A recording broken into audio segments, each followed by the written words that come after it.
this is true, then our country is in a lot of trouble. We would have these trips, these special trips. But he said my daddy takes the bodies to the grocery store and he grinds them up and puts it in the hamburger. And nobody ever knows it. How can kids 6, 8, 10 years old be describing rituals that come from a book like the Book of the Dead?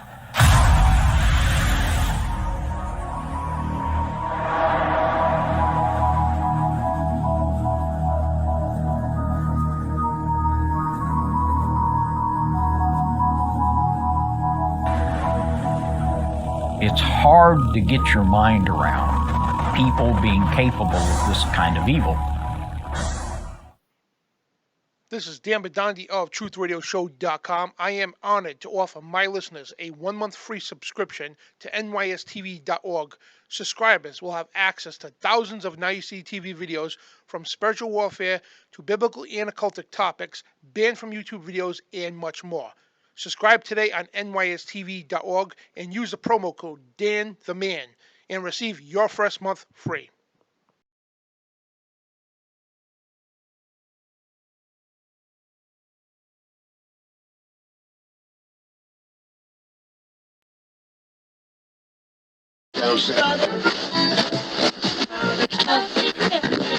If you are receiving this transmission, you are the resistance, declaring war on the New World Order. TruthRadioShow.com.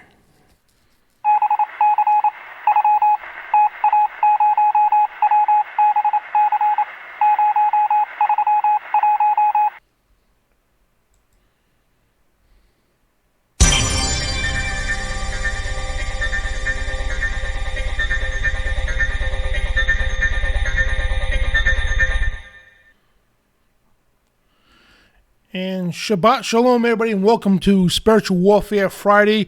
The title of tonight's broadcast is Freemasonry, the Darkness Behind the Light.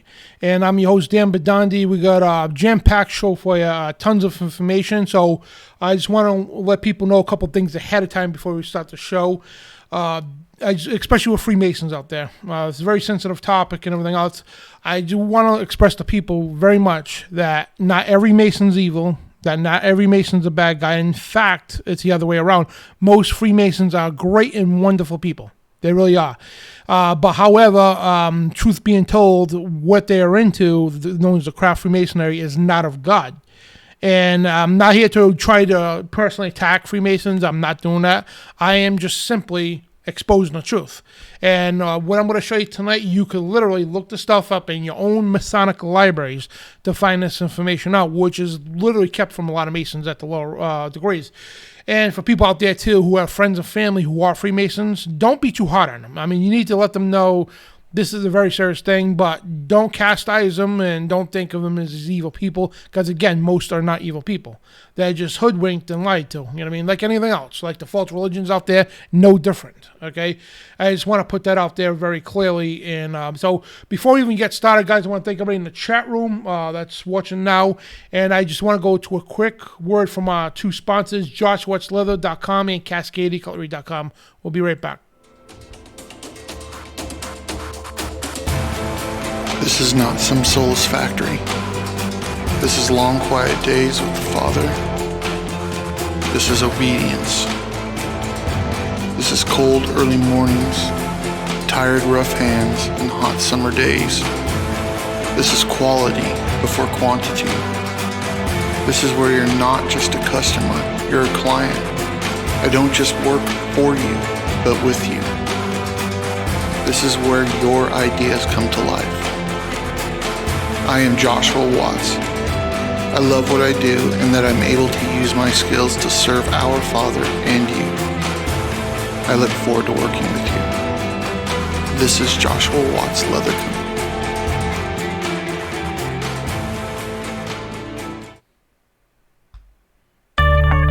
We all need good tools.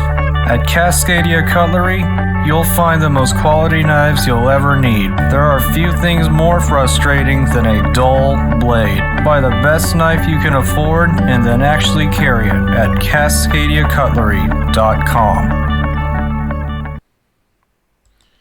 And also, again, as we played at the beginning of the show, don't forget to join nystv.org. The link is in the description. Get the first month on me for free. It's like $8 a month normally.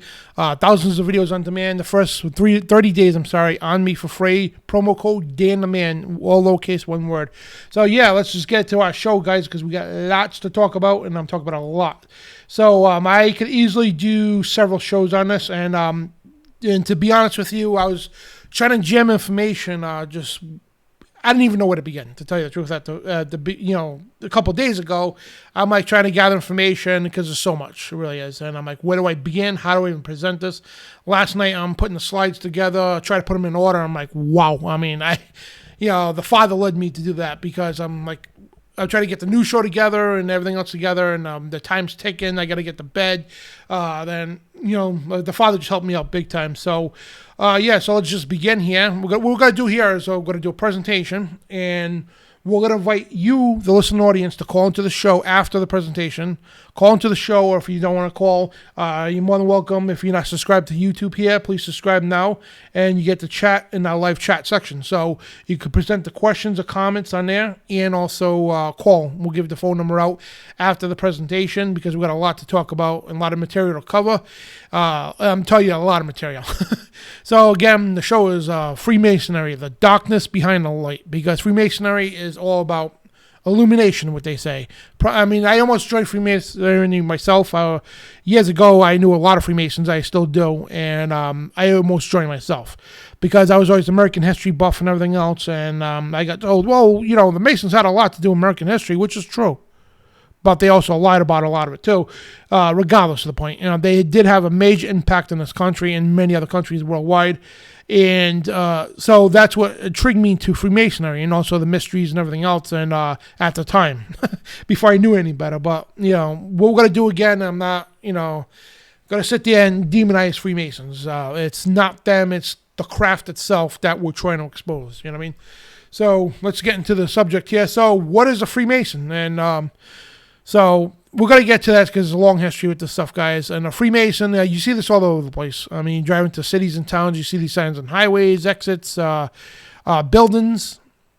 Free and accepted Masons, they're called. And you see the square and compass with the G in it. And you see them everywhere. Well, Masons, is the symbolism of King Solomon's temple.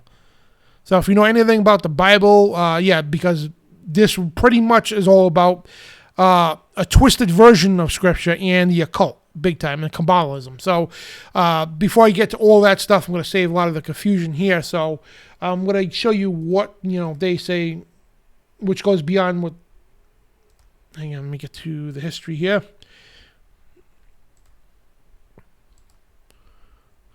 So, history of Freemasonry, it's like, if you go anywhere, they'll tell you this. It's the teachings, practices of the secret fraternal order of men only. They do have order for women. And in this show, I'm not going to get into all the specific orders. There are many, many, many, many orders of Freemasonry. There's Order of the Eastern Star, the Jacques de Molay, there's Prince Hall for black folks. There's woman orders like the Eastern Star, like I said. Job's Daughters is a woman's one, and Jacques de Molay are for kids. But they have tons of different orders too. I mean, so many. And the next show, we're going to continue this, obviously, but we're just going to get through the basics of Freemasonry today and show you the spiritual ramifications and significance of how this is very bad for a professional Christian. So anyway, their history goes back to the 1700s, and it goes beyond that, by the way. So we'll get to that in a minute. So it's a fraternal order of mostly men, and it's free and accepted Masons, the largest worldwide secret society, spread by advance of the British Empire. Freemasonry remains most popular by the British Isles and other countries originally with the Empire. Estimates worldwide membership for Freemasons in the early 21st century range from about 2 million or more than 6 million people.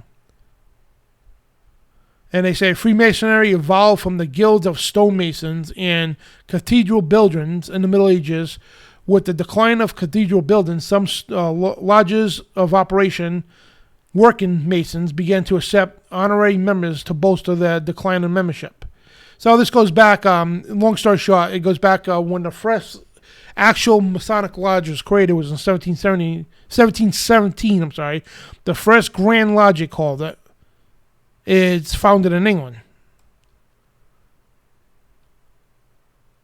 And they were known as the Grand Lodge at the time, not specifically Freemasons. I mean, Masonry came later on, the name Freemasons.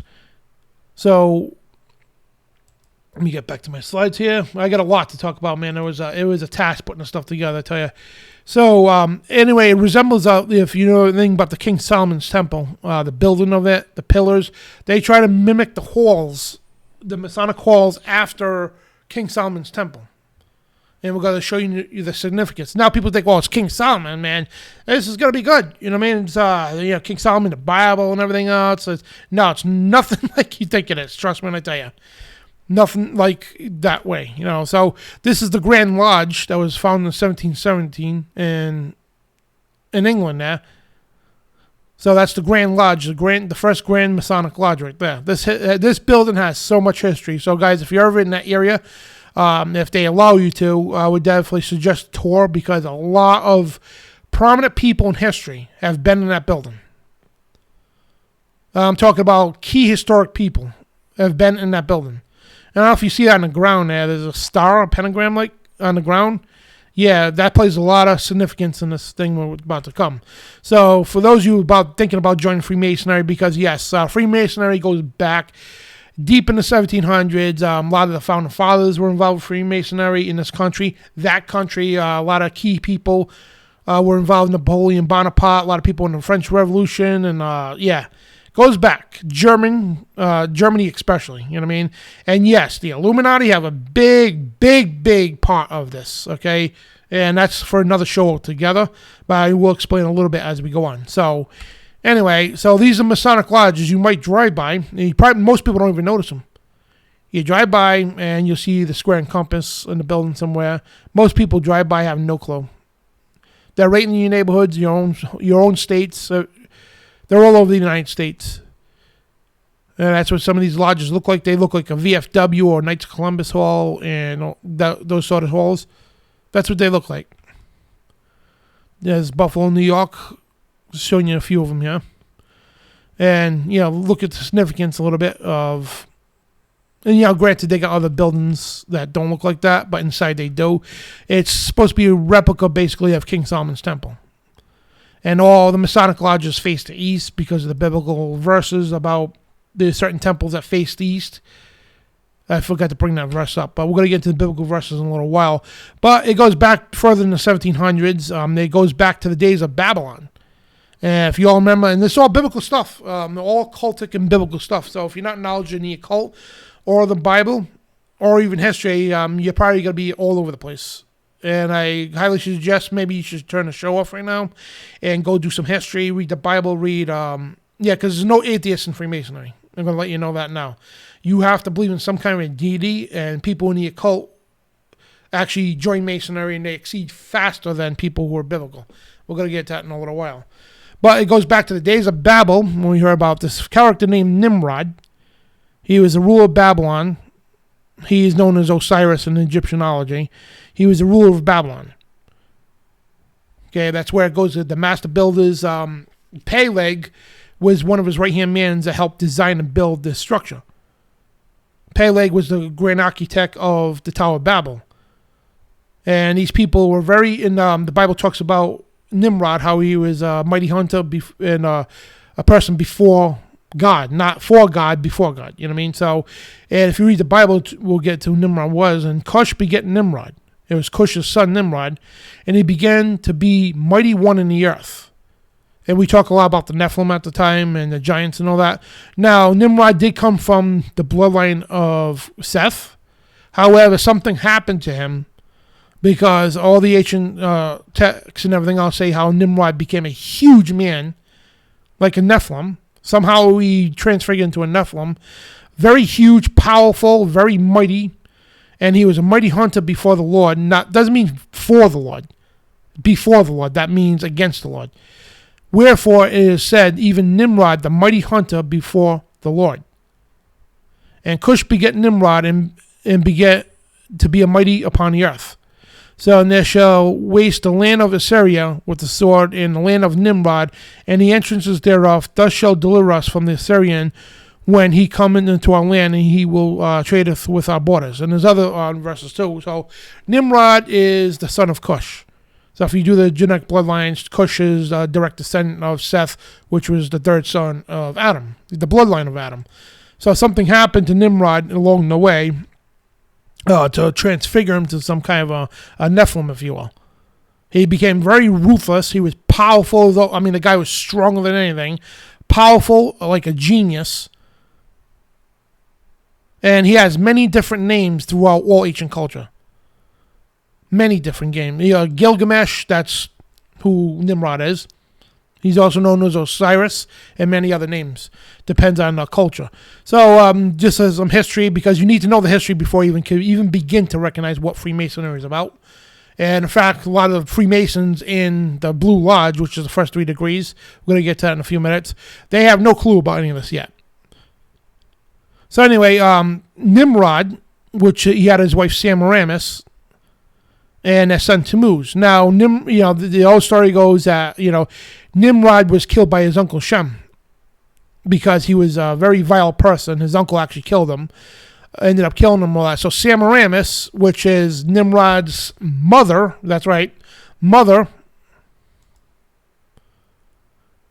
she married her son, Nimrod, all right? And she became pregnant with Tammuz before he was killed. So she came up with this, and there was an attempt to, because again, these occultists, these people at the top know the Bible very well. And at the time it wasn't the Bible, but they knew God's prophecy, about, since it got into Eden, about the coming of the Messiah. They attempted to make the first Immaculate Conception to try to distort the whole, Immaculate Conception of Jesus coming to the earth. This is thousands of years before Jesus was born on the earth.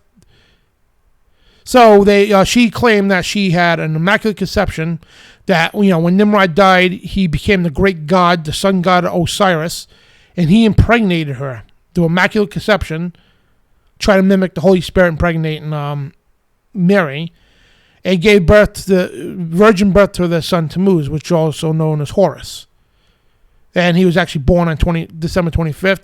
And that's the day you actually, people, today's Christianity, even though Christians never celebrated the birth of Jesus was not born in December, you're actually celebrating the birth of Tammuz, which is Horus. So anyway, it's a long story with these people, yeah. So the story is Semiramis recovered his body parts. And we'll explain a lot of stuff.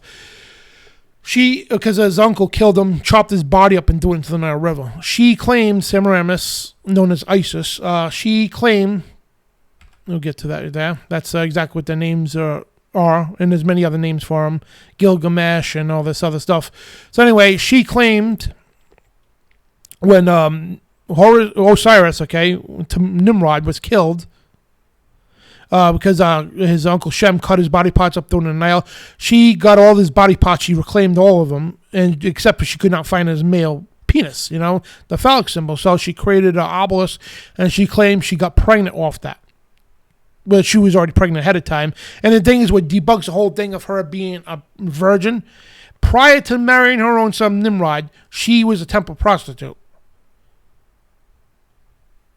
She was a whore, a temple prostitute, and she got pregnant with her, and then ended up marrying her own son later. So she was not a virgin, okay? I just want to debunk that before people, because I know people with the Zeitgeist movement actually believe in this crap, about him being, virgin birth. It's not. So anyway, and that's where the story goes. So they're known as Osiris, Isis, and Horus, and then there's with Horus, the so-called sun god, Tammuz, they say he was crucified, and he had 12 disciples. No, he did not. I just want to debunk any conspiracy theories about that. Tammuz, Horus, regardless what the movie Zeitgeist and everything else says, no, he was actually killed by a wild boar. He tried to be a mighty hunter like his father Osiris, which is Nimrod, and he was killed by a wild boar. That's why they eat ham on Christmas. That's all significant with all this stuff. So I'm not going to try to get to too much detail about this yet. This is a whole other show altogether. I just want to go to the basics of the foundations of Freemasonry. This is where it all started. They're great builders back 6,000 years ago. And again, they try to mimic, and in different cultures too. The Babylonian, Mesopotamian, all that. These are different cultures that try to mimic, was the same people, by the way. So if you're in a Catholic church and you see an image of Mary holding Jesus, that's not Mary. That's Isis and Tammuz, or Horus, if you will. That's what that is. It's not Mary and Mary and Jesus. So anyway, this goes back to because these are great builders. That's what it's about. Okay, the Tower of Babel, and so if you ever notice these symbols all over the world, put up by Freemasons, by the way, they're called obelisk. They're all over the world, especially the United States, embedded everywhere. And there's one in the Vatican, in St. Peter's Basilica. That was dug up from the ancient city of the sun called On, O-N. And basically it's to resurrect Nimrod. That's what it's for. From the dead, Nimrod known as Osiris. That's what it's built there to resurrect. And the Freemasons built all these. This one's called the Washington Monument. And it has nothing to do with George Washington. They actually scrapped the original George Washington Monument when they ran out of funds and the Freemasons took the project over, and they ended up building this giant obelisk that's 555 feet tall. And from the ground under, it's 111 feet, which totals 666 feet. And it's called Nimrod's Golden Penis. That's exactly what it's called. And it's aligned with the star systems, Pleiades and Orion, the blazing star known as, which we're going to cover today. The blazing star is known as Sirius. So, which is significant. So, I just don't want to confuse everybody at first here because I know there's a lot of stuff to grasp and understand. But these are some of the basics. I mean, I would be here all night just to cover the basics. I just try to limit it down to some of the most important stuff, especially for you people out there who would become Freemasons or just got into the lodge. You could be a first, second, or third degree. We're going to cover that in a couple of minutes here. But yeah, this is what Masonic lodges generally look like. Now, when you go to a Masonic lodge, you have this altar up there, right? And on this floor, it's always like a checkerboard floor. It's either white or blue, or black or white, which represents an occult equality, as above, so below. That's what it stands for. So on that altar they have, which is a movable altar, and I'll explain why that it is in a minute. They have this giant Bible on the altar, and on top of the Bible they have a square and compass that's always placed upon it. They use the Holy Bible. But the funny thing is, it's not what this is what you learn in the Blue Lodges. We're going to get to that in a second here. And I just don't want to confuse people. If I'm confusing anybody, guys, please in the chat room, by all means, say, Dan, I don't understand that. You know what I mean? I'll try to keep up with the chat here because this is a lot to take in. And it's trying to just try to present this information without confusing the hell out of people. So if you walked into one of these Masonic lodges as a newbie, all right, you would think this is a Christian organization. Look, they got the Bible right on the altar. They talk about King Solomon's temple, Hiram Abiff, a lot of biblical characters, right? And they tell you have to believe in the deity to join Masonry. And they suck a lot of good Christians into Masonry. And you would think, oh, yeah, this is definitely a Christian thing, right? Well, actually, if you actually read the Freemasons, they all said this is not... Freemasonry is not a coincidence. Let me get to that. Freemasonry is not a Christian institute. That's what they say. Freemasonry is not a Christian institution. And though often it's mistaken for one. And they actually contain many elements of religion, which is true. But a majority in America, a lot of Freemasons are Christians as well. You know what I mean? And there's a lot of... Shriners, which were, I'm going to get to that stuff for some other time. I don't want to confuse everybody yet. It's just so much information. I was trying to, word this in the proper way so it doesn't, confuse people. So anyway, you walk in, you automatically got to think it's a Christian organization. even though they don't claim to be one. But you could tell they talk about King Solomon, Hiram Abiff, the builders of those times, and back to Babylon. Well, eventually when you learn about that, and you see the Bible up on the altar, why wouldn't you think it's a Christian organization? And these are they call the pillars. I'm sorry. If you look at the pillars right there, the B and the J, that's Boaz and Jachin. Boaz and Jachin are mentioned in the scripture. And these are the two great pillars of Freemasonry. So if you go in the Bible, 1 Kings 7:15 and 22 talks about this. This is talk about when they built the Solomon's temple.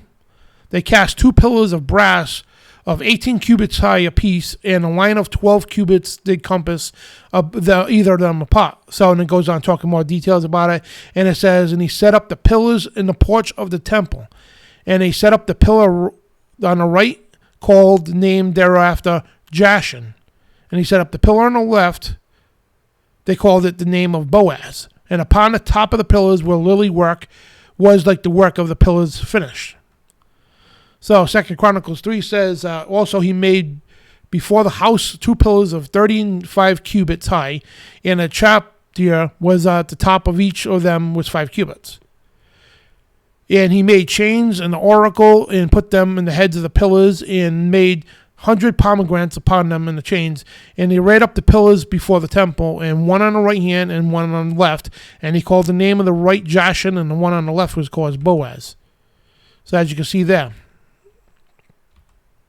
So, and they back this up. When you first join Masonry, they'll show you all the biblical scripture talking about all this stuff. But if you actually look at it, that's not actually the actual pillars of Jachin and Boaz. They're a little tweaked compared to the actual ones in King Solomon's temple. And if you know anything about King Solomon, it's not a guy you should be revering, because King Solomon became very, very corrupt and evil toward his latter days. That's why God allowed Israel's enemies to take over. And we're going to get to all the symbolism now. And nothing Christian about this at all. And this goes back the coffin ritual. I'm going to save that for another show, because I'm probably going to drag David Carrico one about that one, the dead man in the coffin ritual. Yeah, wait till you hear this. Yeah, crazy stuff, man. A lot of Masons don't even know this until they actually get to that 9th degree. So that's what the pillars of Jachin and Boaz are.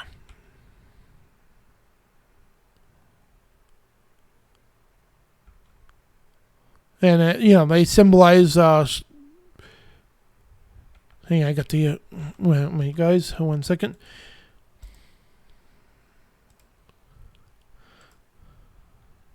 There's a monitor they have. It's called Duncan's Masonic Ritual Monitor.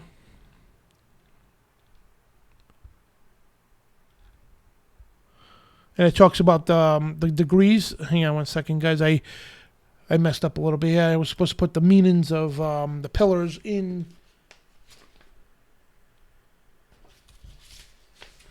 Anyway, but yeah, it's just so much stuff. So just bear with me, guys. And yeah, there's so much stuff involved here. And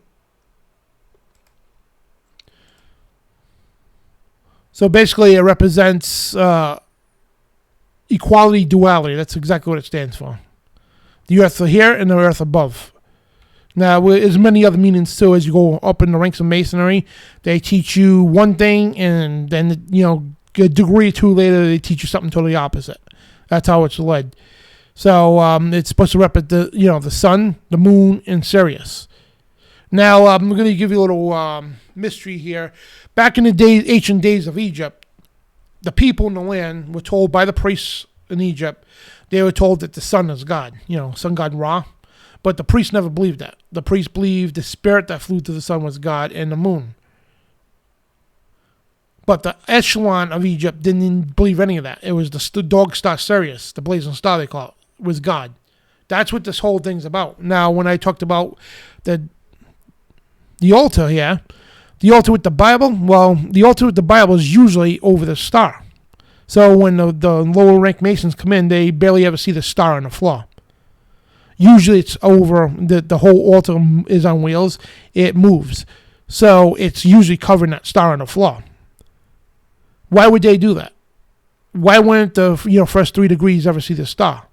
It's called the blazing star, the dog star Sirius. Because it starts getting into what that deity is all about. Then you got the Blue Lodge here, and the aprons we're going to get into in a minute. The Blue Lodge is the first 3 degrees of Freemasonry. And let me get to Duncan's encyclopedia here. And you can actually find this encyclopedia in the Masonic lodges too, in the libraries. They have a great deal of books in the libraries. A lot of people don't even read them. It's crazy. So the first degree is called the Entered Apprentice. It's when you first join Freemasonry. And this is the little rituals that you do. And Lodge, Enter Apprentice, Fellow Crafts, and Master Masons. So this is the first 3 degrees is called the Blue Lodge. Normally it's like Blue Lodge is mostly Christians in that Blue Lodge.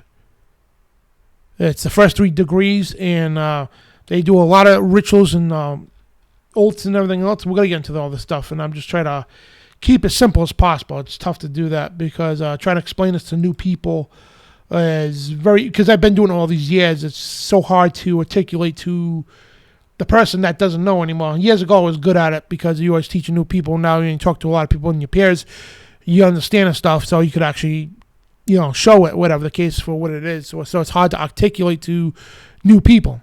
So the Blue Lodge in Freemasonry is the first 3 degrees.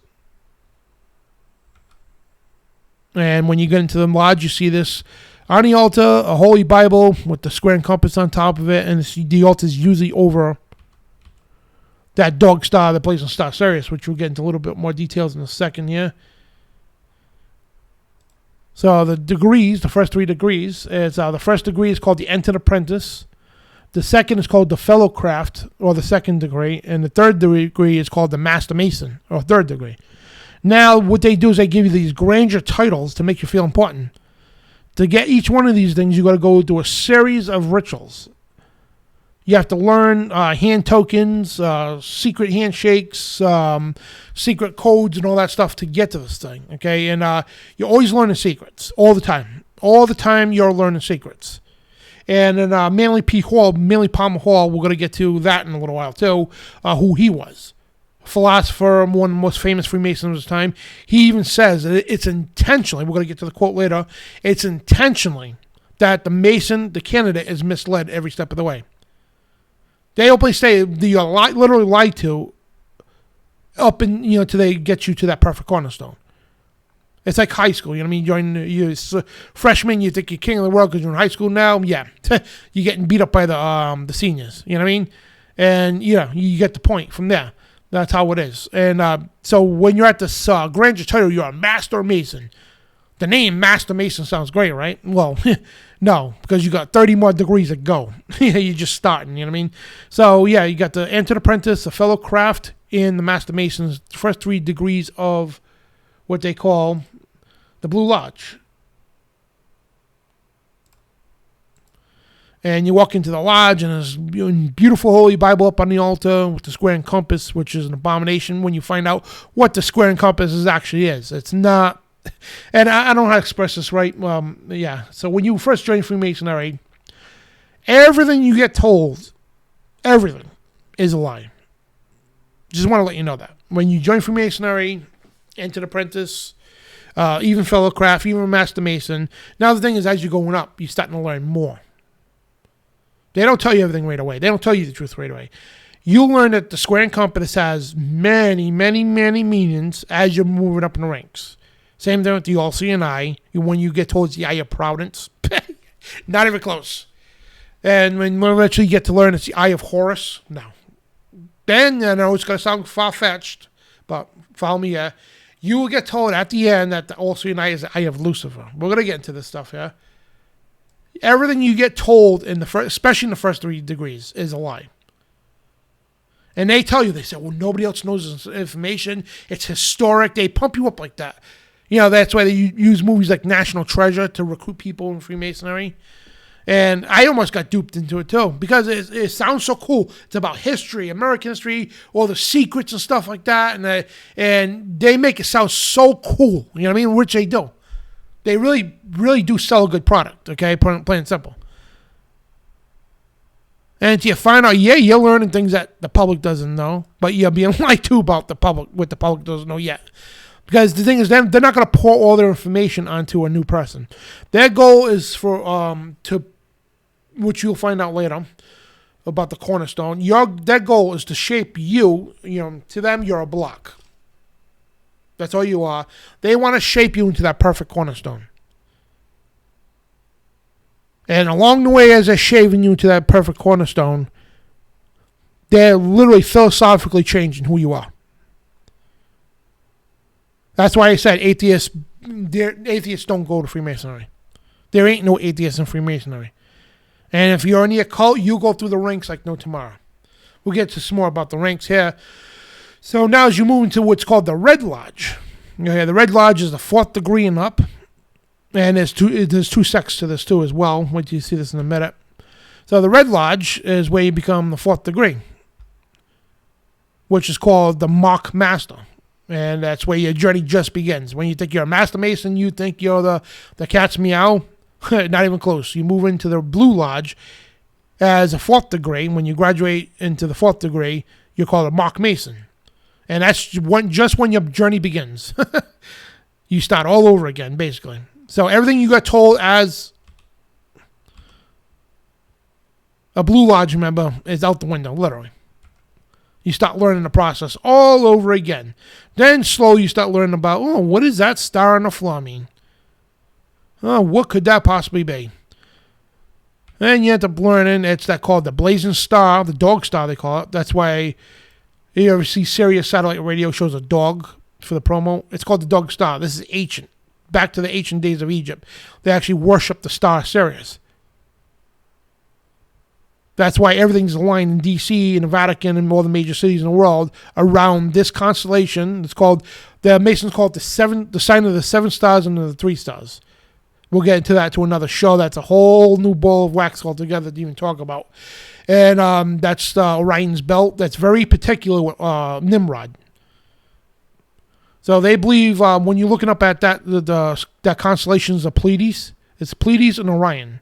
Orion's within the star constellation of Pleiades. You're actually looking into the underworld. That's what they believe. And a lot of people believe is where a lot of the realm where a lot of the fallen angels are held.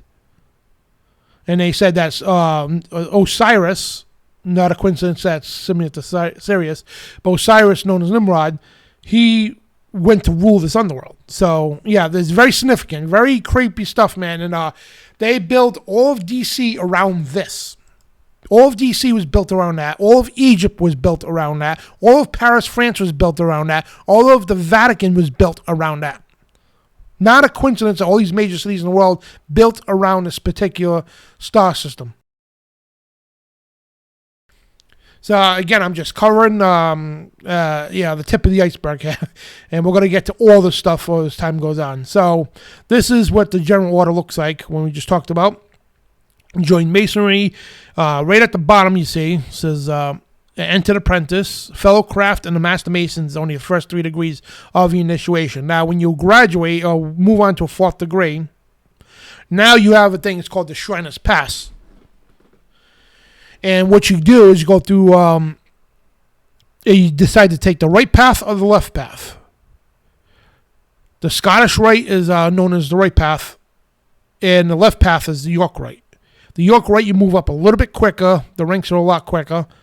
There's less degrees to move up to, but ultimately you move up to, quick to the 33rd degree. It's the quicker way up. And the Scottish Rite, we're going to get into the stuff too. And how Albert Pike created the 33rd degree for the Scottish Rite. And what the York Rite is. And we're going to cover that mainly in the next show. I just want to get to the basics of this. And the Blue Lodge is, again, the 1st and 2nd, 3rd degree. The 4th degree and up is called the Red Lodge, which is you go the right path or the left path. And I don't know if you've ever seen portraits, pictures of people in magazines. Even Pat Robertson, right? Pat Robertson, supposed to be a Christian, right?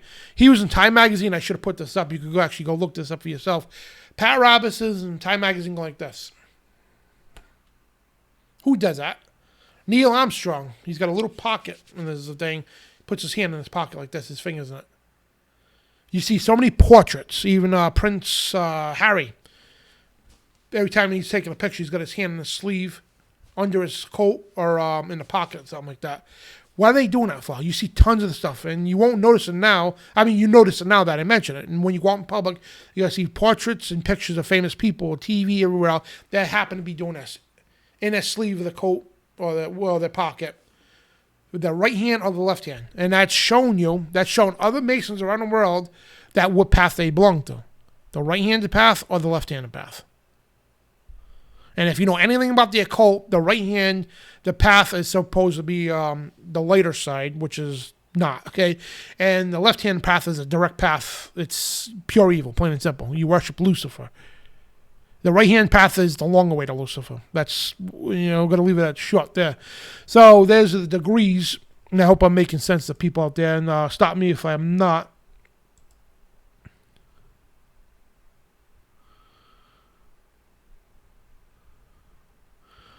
I'm sorry, guys. I just wanted the Haley and you got the question you posed, and I know it's off topic. Is the original Bible actually against gay people? I just wanted to address that real quick. And you know, Haley, you know what? If you want, call in at the end of the show. We're gonna have open topics and all that. If you stay in the show, call in and present that question. I want you to, because I want to show you the truth about that. It's not against gay people. It's against the sin being gay. You know what I mean? Well, I'll explain it to you. So, Haley, if you're still watching, I know you got timed out. Just wait for the end of the show, and I invite you to call into the show or propose that question again, and I'll answer it. Just wait till the show's over, because that's a very important question that people that don't know the Bible too much should know. You know what I mean? So, I'm sorry, guys, moving back here. So, and speaking of Bible, because this is all to do with... they use all kinds of religions, Eastern religions. So, basically, what the Freemasonry is a combination of... yes, biblical, and which are not biblical at all, but they'll take anybody from any religion into the craft, they call it. And there's a reason why it's called the craft. And they build you up all along the ranks there. And this is we're going to get to this next week. This is something that's beyond, understand at this point right now for new people. So these are the Blue Lodge Masonry, the Scottish Rite, or the York Rite Masonry. Then it goes higher. It goes up to actually, I think 360 degrees or whatever it was. The Ancient Rite of Mizoram, the Memphis Mizoram. And there's other sects of Masonry that are much higher, ancient orders and everything else that go higher up the ladder. The OTO, these are different orders. The Order of the Trapezoid, the Illuminati, the Palladium, the Nine Unknown Men, the Seven, it's so entrenched. So when you're at that Blue Lodge of Masonry, you're at the very, very, very bottom. And the thing is, I don't care if you're a Master Mason and you're listening, you have no clue, like other than the study manuals that they gave you for the 4th degree, no clue what you're getting into when you move into the Red Lodge. And whether you decide to go the York or Scottish Rite, you have no clue. Then a shrine, talking about insanity, okay? Then you get to the Grand Sovereign Inspectors General, so it's the 33rd degree, and the Supreme Council of Grand Sovereign Inspectors. Then you get the Order of Trapezoid. That's where it starts really getting occultish is no tomorrow, and it goes up. So I'm not going to confuse people right now. Just going to focus on the basics of Freemasonry and show you where, if you're a professing Christian, you should not be involved in this order. I'm not going to judge you for that, but, this is what I'm going to show you. And these are some of the groups here: the Rainbow Girls, the Job's Daughters, the Malays, the White Shrine, the Daughters of the Nile, the Orders of the Eastern Star. These are for women here. For youth is the Demolays, the Job's Daughters. So basically, let me go through this real quick. For young boys, they go to the Demolays. Jacques de Molay was a famous Freemason. He was a French revolutionist. And if anybody knows anything about him, he was into the occult and pedophilia. So it's kind of weird that they would call their boys' organization after one of them. So then for the girls, you have Job's Daughters and the Rainbow Girls, the little girls. So the women's sect is the Order of the Eastern Star that was created by Aleister Crowley, the Daughters of the Nile, and the White Shrine. Then they have the what's that one called? The Prince Hall for the black folks. It's called Prince Hall Masonic Lodge for black folks.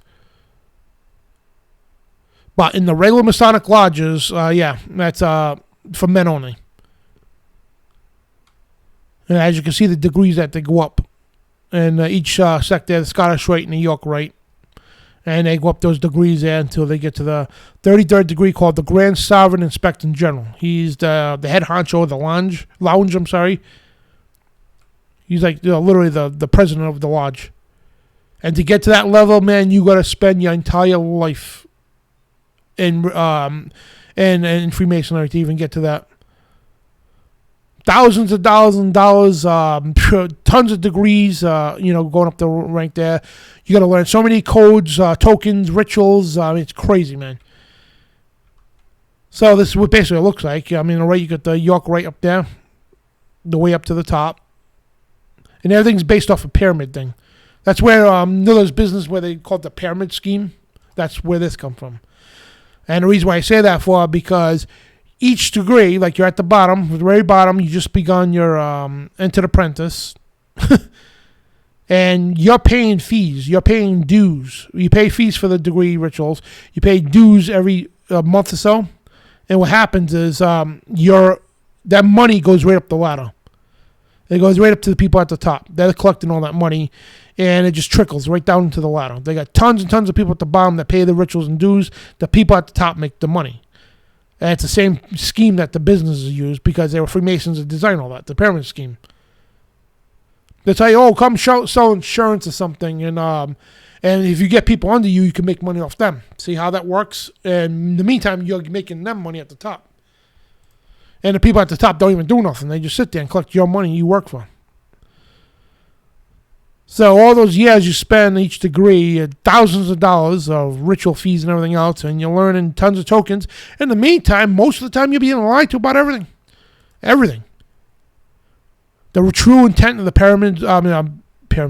true intent of the pillars of Jachin and Boaz, the all-seeing eye, the trowel, so many different things. It's crazy. And these are aprons they use. They usually use a lambskin.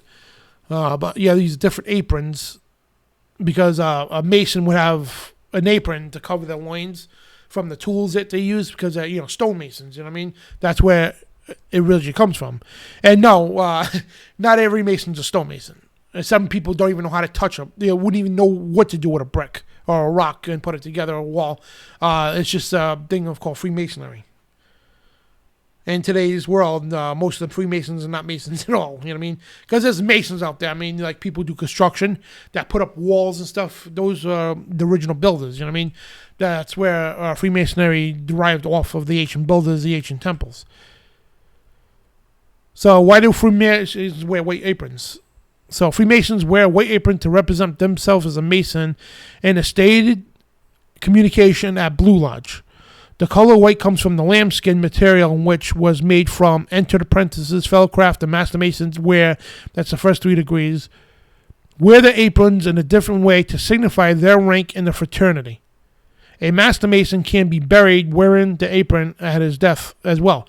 Now, if you notice too, in colleges, when you join a fraternity in college, right, what happens? You have to go through different rituals, right? Yeah, it's crazy stuff that you got to go through to be accepted into the fraternity. Now, granted, college fraternities are not Masonic lodges, but they get the stuff from these secret societies. So, what is the history of the white apron? Originally, the apron was worn by inoperative Masons to protect themselves from rough stones and tools. As the fraternity evolved into a more speculative society where men free-born of lawful age could join the Freemasons, the Masonic apron essentially was kept to remember the workmen of our origins. So again, most Masons today are not actually Masons, you know what I mean? So, working Masons, as I say. But these days, the white leather apron is a badge of fraternal brotherhood and reminder of the lessons in the 3 degrees of Freemasonry. It should serve as a reminder to Master Masons that regulars sit in the lodge and not their obligations or commitments they had promised to uphold the values of brotherly love within the craft.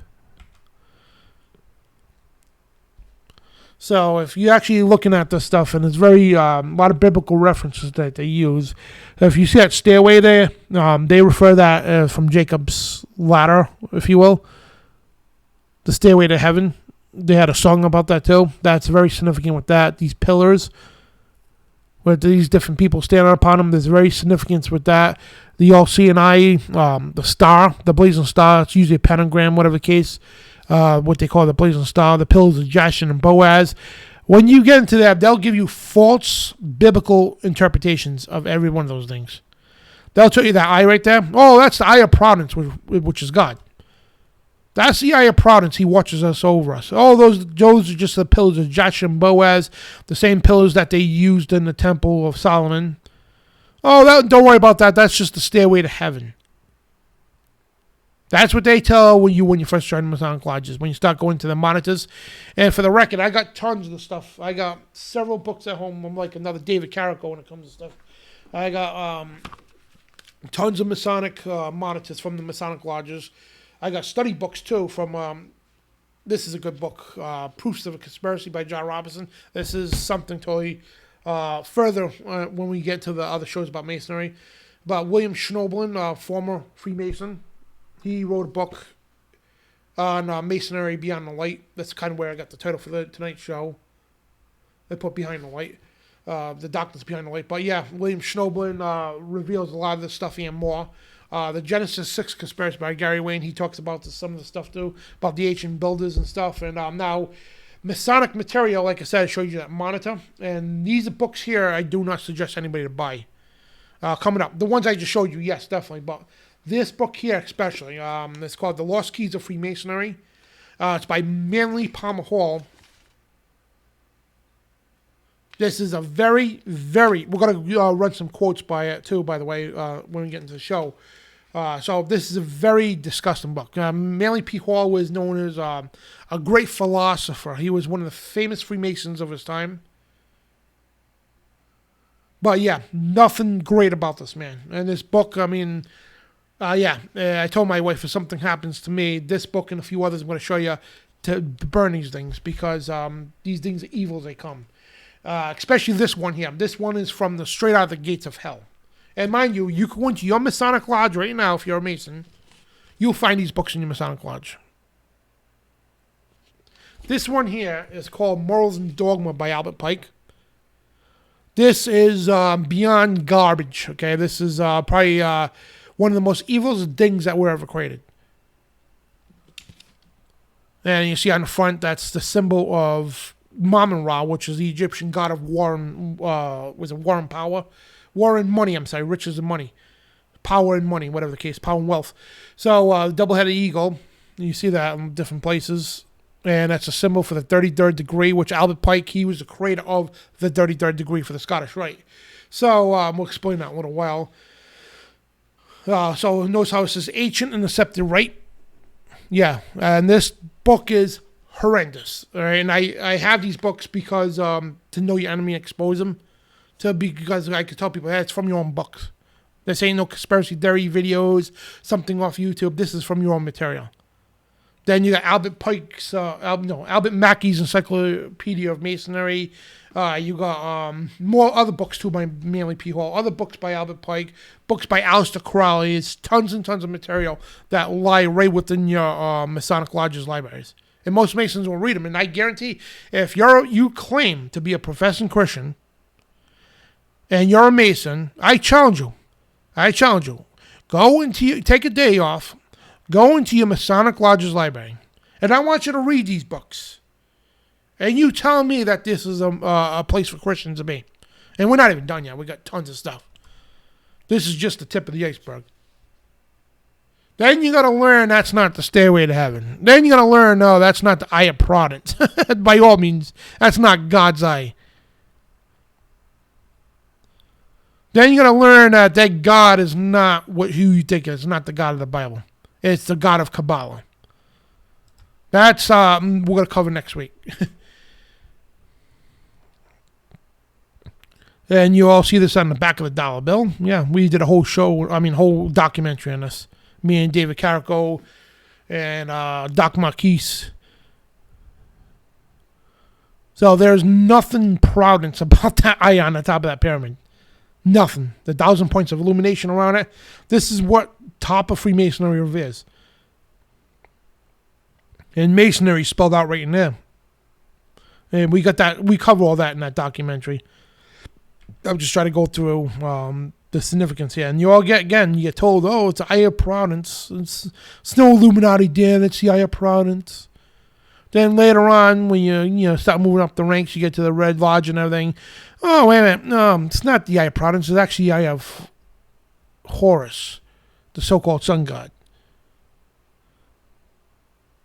It's, because he watches over you. Then eventually you'll learn when you get to the very top, and don't take my word for it, read it for yourself. You'll learn that's the eye of Lucifer, Satan himself. And now we get to a trowel. I mean, this is one of the tools, many tools that the Freemasons have. A trowel is basically used for bricklaying. You put the bricks in place, and you put the whatever the paste is, the cement, whatever they use. I'm not a bricklayer, so I don't know. The mortar, I should say. So you put the mortar, makes the bricks stick together. So you lay the mortar down with the trowel. So they get the ceremonial trowel for the rituals. And a trowel, and T is for the tools of the first 3 degrees.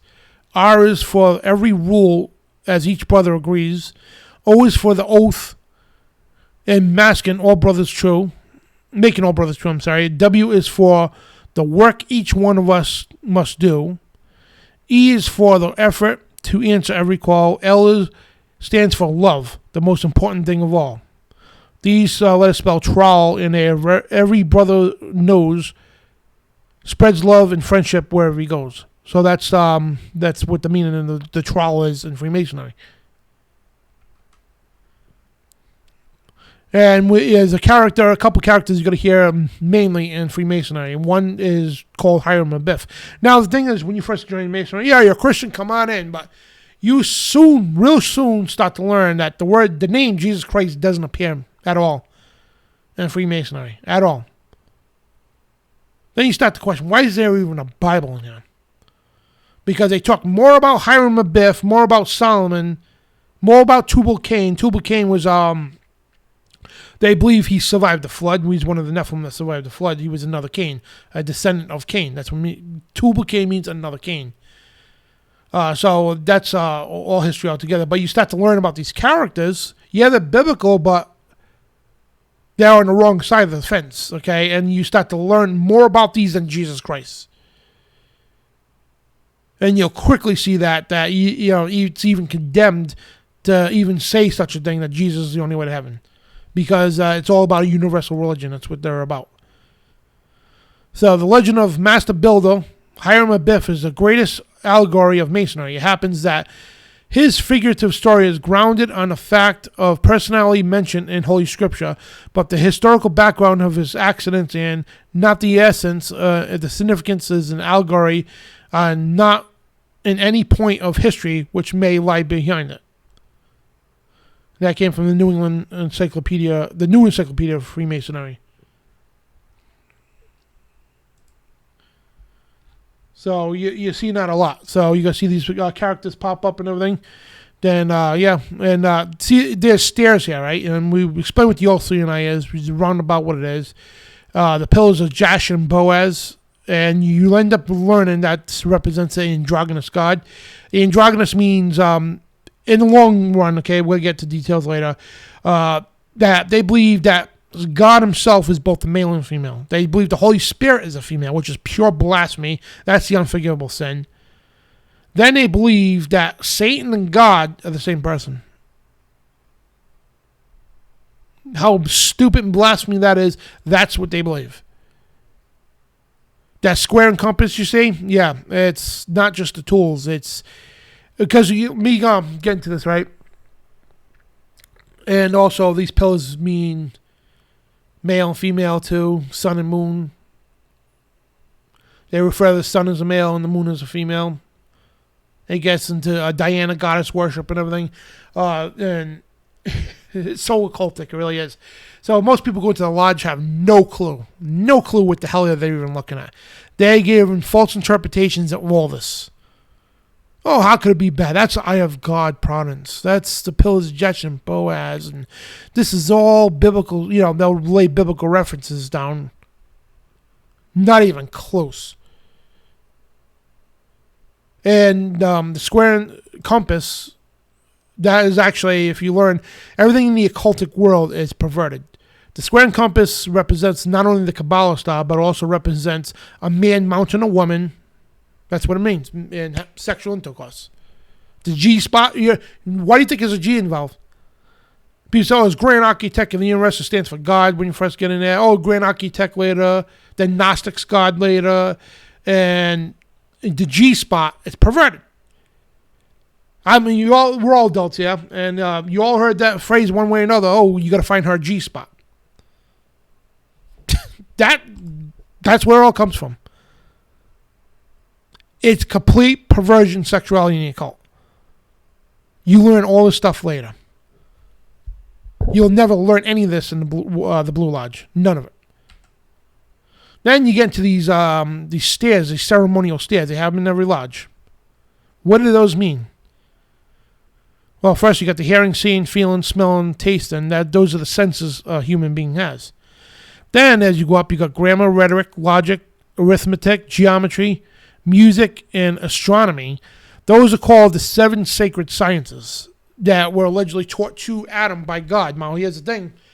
Gary Wayne, in his book, the Genesis 6 Conspiracy by Gary Wayne, he points this out because there's 2 versions of this so-called 7 sacred sciences.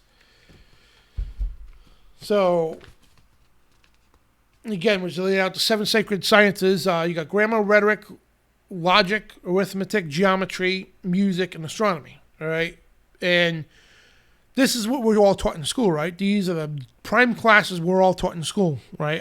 In the education system. However, here's the thing about this: all that there is nothing at all what they teach in school, nothing. And these 7 sacred sciences that God taught Adam. This or what we learn in school is nothing. Totally different from what the truth is.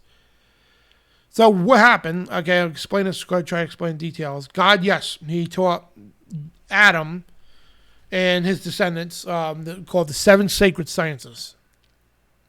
And what the occult did, and everything in the occult is perverted and also opposite mirror image of what God teaches. This is ancient writings and all that stuff, and they taught this, which we call the bastardized version of the 7 sacred sciences, completely twisted. It was taught to men by the fallen angels, and it was Cain and the son, the evil Enoch, and one of his sons, what the heck's his name? Lamech, the evil Lamech. There's 2 Enochs and 2 Lamechs, on 2 different bloodlines. The evil Enoch and the evil Lamech, before the flood, they preserved all that knowledge in tombs and made markers and all that for the people later on after the flood to stumble upon this knowledge and return it to the earth. And they were taught this by the fallen angels. They were taught this by the evil spirits who are on the earth. They were the bastardized version of the sacred sciences that God taught man. And through the bloodline of Seth, they preserved the real original 7 sacred sciences. And in today's world, the 7 sacred sciences that these occultists know, everything you learn in school, okay, all the stuff you learn in school, that's a splinter. A fragmented splinter, and most of it's a twisted splinter of what they know. But even what they know is a perverted twist to the real 7 sacred sciences. But they think they got the real solutions. They think they got the real 7 sacred sciences, and the whole world doesn't know that. They know, and they're right. The world doesn't know anything what they believe. And if they did, it would be a whole different world. What is taught in the schools is, all right, their version, they took a little microfraction off of it, polluted it, diluted it, and all this stuff, and put it into the school systems. This is what the world knows. People got the PhDs and the diplomas and the doctrines on something off this. They know this, okay? And this is nothing but a twist and mangle version of this. That's all it is.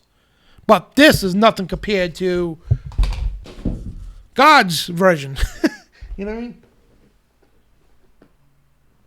Just drop my phone, if that makes any sense. So, they think they got the sacred knowledge. And no, you don't learn any of that stuff in school or college. You could spend 50 years in the college or university and you'll never learn anything. And yes, there's more truth than that than what we learn in school. But again, there's a lot of twisted stuff in that truth. And the only truth you do learn is from God. True wisdom comes from the Lord. True enlightenment. And the thing about Freemasonry, here's the thing. It's all about enlightenment. It's all about illumination. You hear that all the time. To carve you into that perfect cornerstone. To bring you to the light. What do you think that ladder's for? They call it a tracing board, by the way. We'll go back here. Right there on the right. That's called a tracing board. Your journey up to the light. And that light is not heaven, guys. That light up there is the Dog Star Sirius. Complete Luciferian doctrine. And those are not angels you're seeing up. Those are, they depict them as angels to lure good people into the Freemasonry. Nothing at all angelic about that. Nothing. So if you're still jaking on joining Freemasonry, I mean, already I hope and pray that this, I still got more to come, yeah. That you second thought this, because this is only touching the tip of the iceberg. And we got more stuff to cover here. So this is one of the encyclopedias. It's called Albert Mackey, his encyclopedia on Freemasonry. And Albert Mackey was a revered Freemason, by the way. And there's some of the references here. You got Duncan's Ritual of Freemasonry. And here's the thing about rituals, right? I'm going to go back there quick before you move any further. So, is the thing about Freemasonry, they do something called oaths and rituals. As you can see at Duncan's oath, and it shows you, like, Entered Apprentice, what they must do, and they got to learn secret handshakes and whatnot, secret terms and codes, and do certain rituals, and they take a blood oath. Let me see if I can scroll down to the oath here. Every degree accompanies an oath that if you give up its secrets, you could be killed. And back in the days, you were killed. If you exploited anything with Freemasonry, you did any such things, you would be killed. And now today, of course, it's a little lighter now, but and look at the certain stance you have to make. I mean, there's so many of them. So many stance and gestures you got to know. This is only for the first degree and such. You got to know all these things. Different signals. A Grand Halen sign of distress. And that right there with his hands up, that's what actually Joseph Smith, he was the founder of Mormonism. He was a Freemason. When he was killed in the Chicago prison, I think it was Chicago prison, one of the prisons he was killed at, Freemason, what they'll do is they'll hold their hands up like that, and they'll yell, "Is there any help for a widow's son?" Now, who is the widow's son? Is Hiram Biff. That's a Grand Halen signal of distress. So anybody that's a Freemason in the area will come out and help you. That's what Joseph Smith used when he was on his diet. Then he made, my God, I forgot the rest of what he said. But yeah, he yelled out, "Is there any help for a widow's son?" And not even the Freemasons wanted anything to do with him at the time because the guy was a complete lunatic. But yeah, these are the things you got to memorize as... And it goes where, I mean, there's so much involved. This is only the first degree. You got to learn different codes and alphabets, and it's insane. And rituals, you take a blood oath ritual.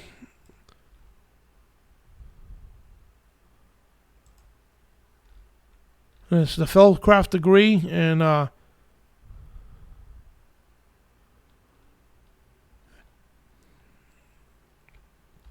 so you get the point. And the oaths they take, and this is the oath of the first degree. So tell me right now, and we're going to get to the Bible verses, though. Yeah, and those of you know the Bible very well, you already know exactly how bad taking oaths are. as Jesus said. You know what I mean? Don't swear upon any oaths. But check this out. Tell me this is what a Christian should be doing. A first degree Mason, when you officially become a first degree, you got to memorize this. Binding myself under no less penalty than having my throat cut across, my tongue torn out by its roots, and buried in the rough sands of the sea at low water mark, which is low tide, where the tide ebbs and flows twice in 24 hours, should I ever knowingly or willingly violate my solemn oath and obligation as an entered apprentice Mason, which is that, keeping secrecy. So help me God, and keep me steadfast in due performance of the same. But yeah, of course they say God, because they want you to believe, there's nothing ungodly what you're doing. Because they lure a lot of good Christians into the craft. It's nothing to do with God. So the second one is by myself under no less penalty than have my breast, torn apart, my heart plucked out, and given to prey to wild beasts of the field and the fowls of the air. And same thing, similar thing here, that if I violate my solemn oath as a Master Mason, so help me God. And let's talk about, this is gross, man, and penalty of having my body severed in two, my bowels taken and thence burned to ashes, and ashes scattered in the four winds of heaven. So no more trace of remembrance of me, so vile. That's crazy, man. And no Christian should be doing stuff. Yeah, if you think it's a joke, it's just an oath I'm going to take, and it's no big deal. I don't mean anything by it. You might think so, but the lodge, this is very important to them. They take this to heart. You might think it's a joke to get on to the next level. And the thing is, they promise you all kinds of grandeur names. Oh, maybe we'll get you a better job. And if you notice, a lot of top people, Masons, so they'll snow you with all that to make you sound like your life will go. It'll be a life of luxury, basically. You get breaks from cops, you get breaks from judges, and they do. One of the greetings of a Mason, they'll come on, if you suspect somebody else being a Mason, they'll go, hey, how you doing? And it's like, yeah, are you a traveling man? And I think the reply is, yes, I've been to the east or something in that matter, to let them know that you're a Mason without saying that, you know what I mean? So if you walk up to somebody and say, hey, are you a traveling man? They're like, the hell are you talking about, And a Mason would reply with something that I forgot exactly, something that he's been to the east, confirming that he's a Mason. Then the handshakes they give, it depends on what handshake is called a token. They grab a certain knuckle to let you know what degree they are, and they grab another one if they're a Mason to let you see them all the time in celebrities and people on TV where leaders will shake hands, and it's always a weird handshake. Something in that matter, you can see the handshakes, the Masonic handshakes. And when I said the hands and the sleeves and everything, to let them know what path they are, the right or the left-handed path. It's all out there, right in plain sight. And when you know this now, when you go out in public, you're going to start seeing these things. When you watch TV, the news and all that, you're going to start seeing these things. They don't hide it. Because the thing is, here's the point of a symbol, because it's all symbolism. The point of a symbol, it's to conceal to those who can't see and to reveal to those who can. And within every symbol, there's exoteric meaning, which means many meanings, but they're all false meanings. The esoteric version of a symbol is, it could be, of course, a symbol, you could have one, two, it could be a few, maybe a dozen real meanings of a symbol. But you'll never know that. You know what I mean? This goes into something like a Monster Energy drink, right? I don't even have one here. To them, it's just advertising, corporate advertising, shows an M, but it's actually 3 letters of the Hebrew letter Vav. Release the beast, it's 666. That's exactly what it is, a 6-letter in alphabet. You would never see that. And and the thing is, they do this in corporate advertisement all over people's properties and businesses. Because, what they'll do is like a corporation, they'll lease out the work. In other words, like they'll go to a company, right? Say, hey, listen, I need a good logo design, a good phrase for my company. You know what I mean? So they'll outsource the work, and the advertising team will get together. And these are Masons. They love putting their occultic agenda, something simple as a Monster Energy drink. And of course it sounds cool. And it looks like M and everything else, like Monster and all. Yeah, they do that purposely. Because to the world, it's just a Monster Energy drink thing, and it conceals to those who can't see it. To the ones who can see it, it reveals to them. And it goes for anything else, you know what I mean? Every symbol, that Volkswagen bug thing, I mean, it goes so deep into that stuff. Like I said, with this symbol, yeah, the square and compass, yeah. It's a square and compass you use for stonemasonry, absolutely, and construction. But it goes further, gets into sexual occultic rituals, the man mounting the female, hitting the G-spot. Then you have the Cabala star. It's crazy. So, I mean, it's crazy what they're doing. Yeah, this is something as a Christian. Why would you be taking blood oaths?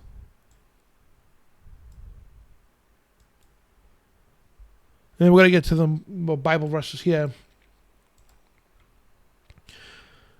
In Matthew, chapter 5, verse 33 and 37. You know what I love about the book of Matthew?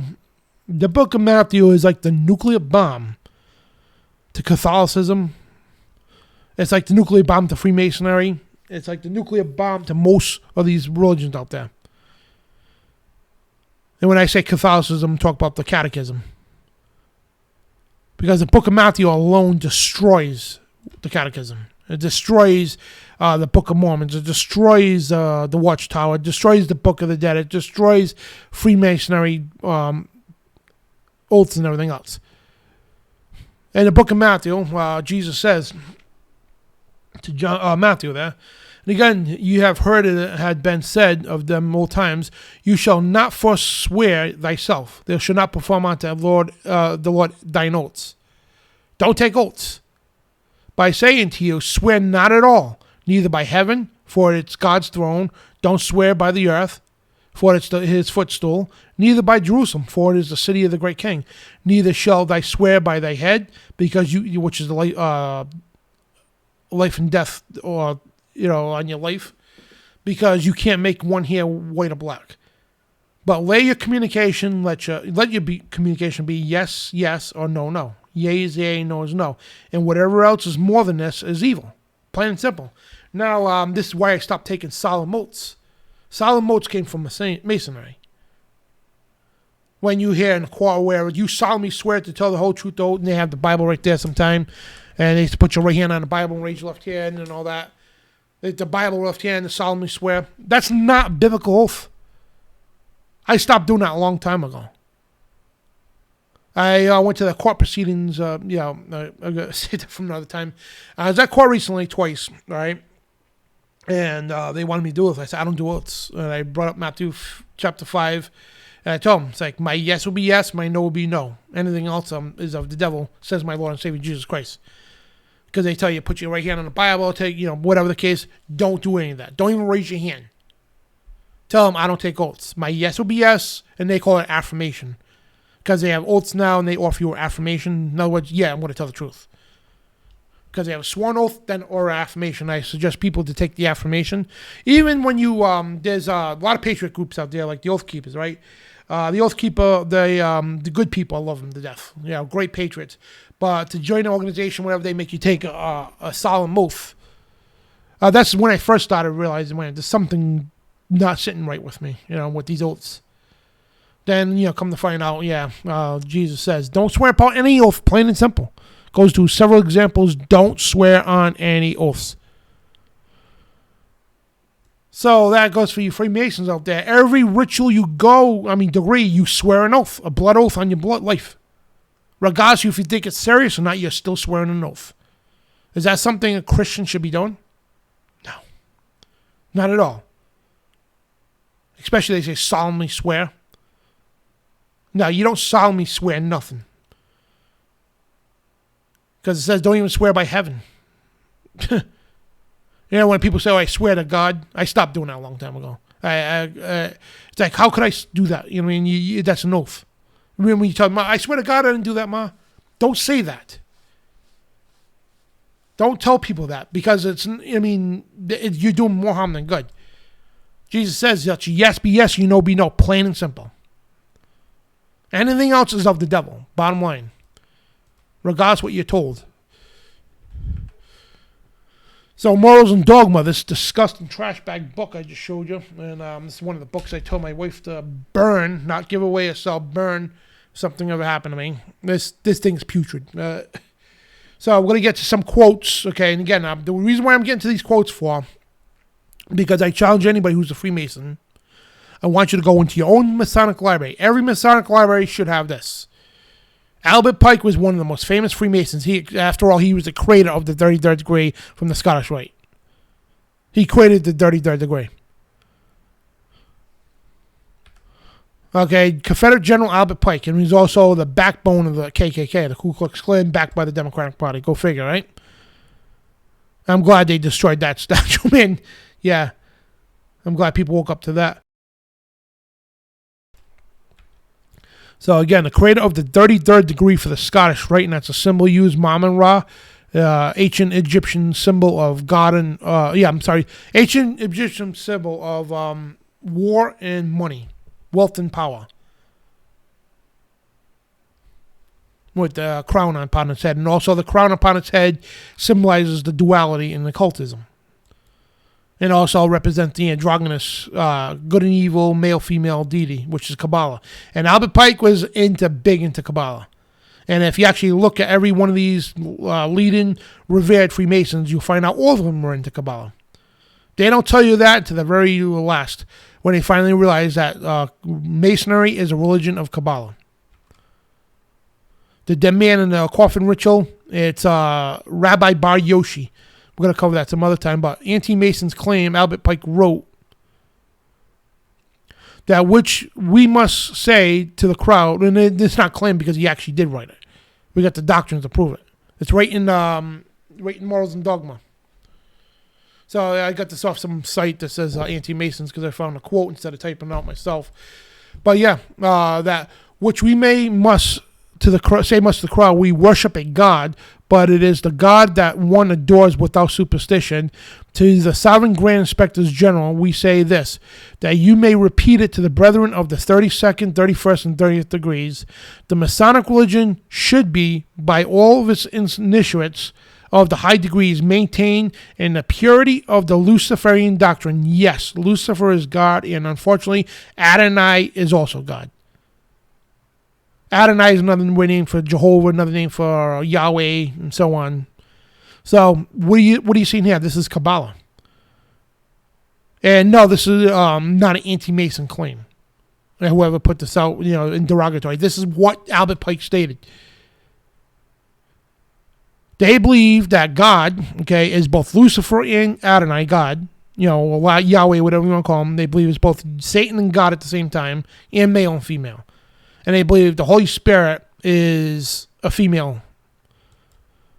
That's Cabala, plain and simple. That's the true religion of Freemasonry. At the very highest orders, it's Cabala, ancient Cabala, which is pure Satanism. That's the highest form of Satanism or Luciferianism, whatever you want to call it, as it comes. That's what you're worshiping, and most people don't even know. And check this out. You got Morals and Dogma by Albert Pike right here, the book I just showed you. Page 63 says, it is Satan attempting to clothe himself in the angelic vesture of light. And go to page 245 or 246. The apocalypse is to those who received the 19th degree.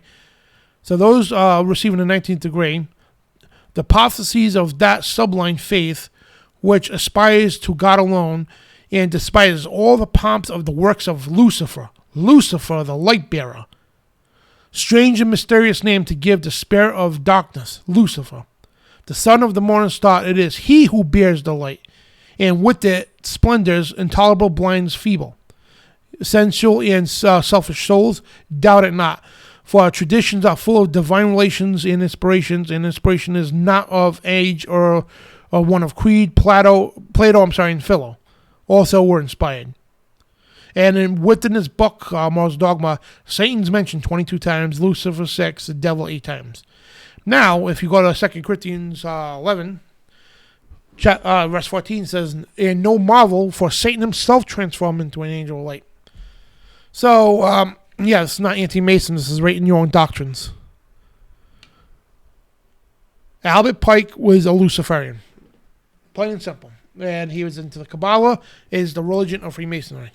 And we're not done yet.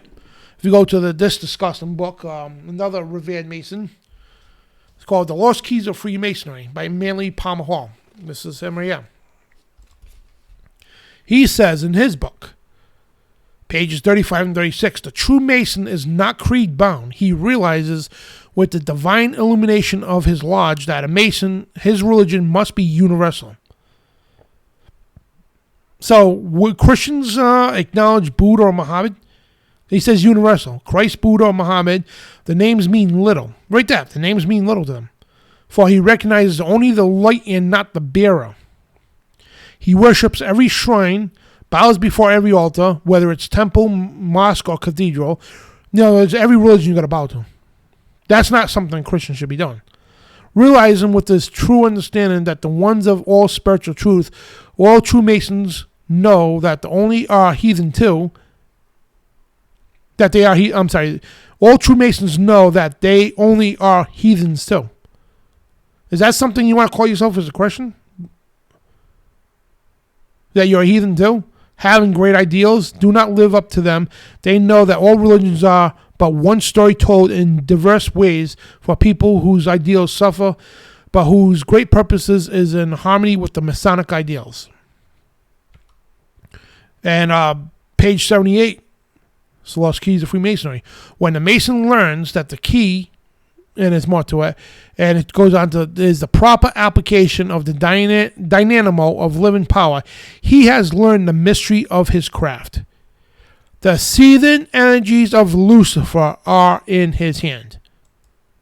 This is prominent, there's more, a lot more. These are prominent Freemasons telling you that this is a Luciferian doctrine.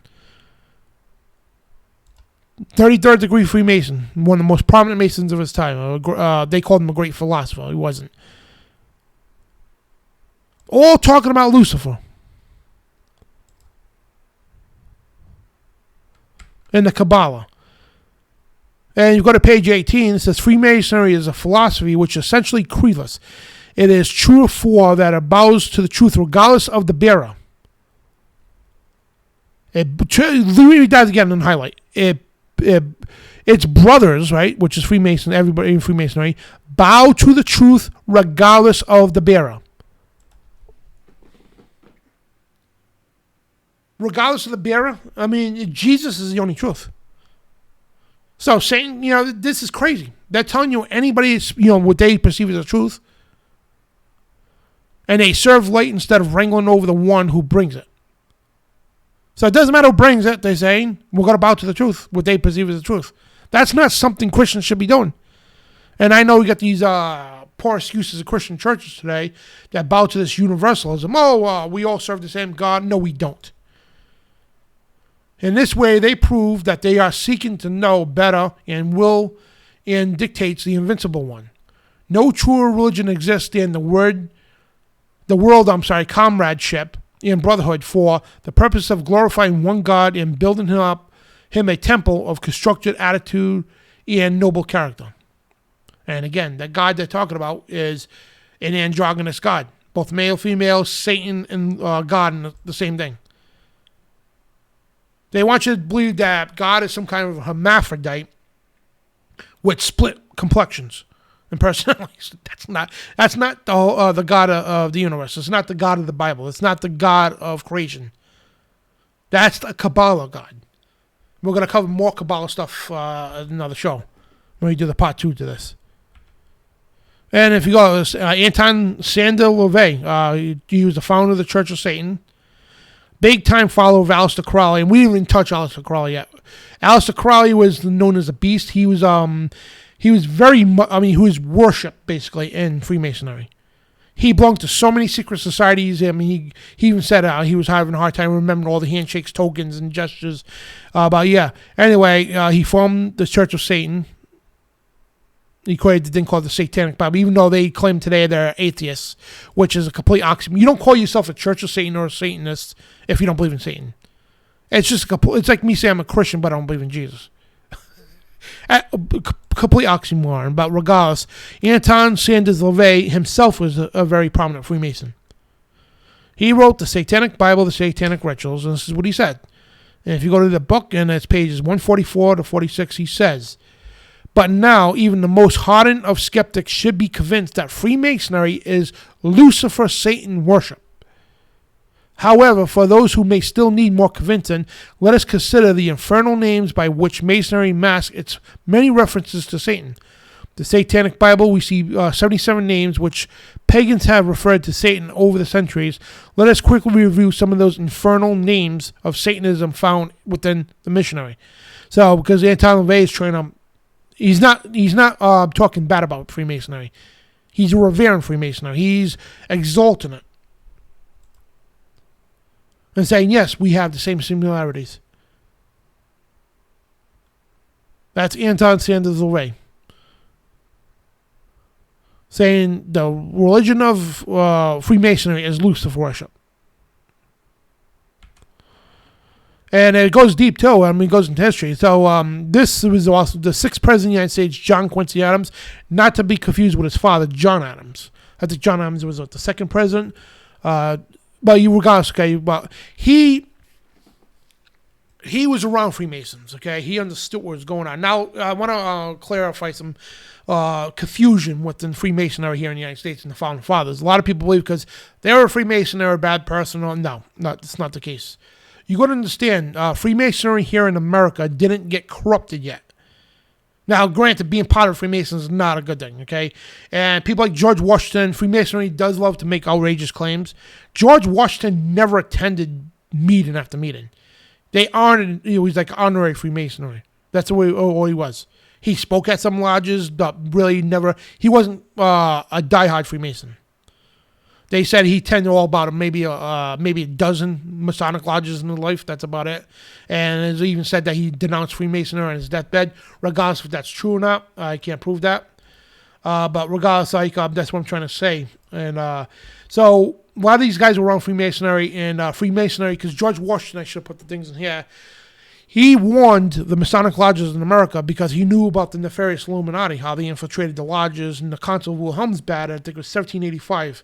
He warned the American lodges here that the Illuminati infiltrated all of the France's and Europe's lodges, and they're coming here. They're doing it here. And he warned his reverend about that and other Masons. And so he sent a warn out to warn about the infiltration of the Illuminati. We're going to cover that next week. John Quincy Adams, he abhorred anything to do with the Illuminati and Masonry because at this time, the Illuminati completely took control of Masonic lodges. And to save face, okay, people say, well, we're not Illuminati. It's like, you're not Illuminati. I'm not saying you are.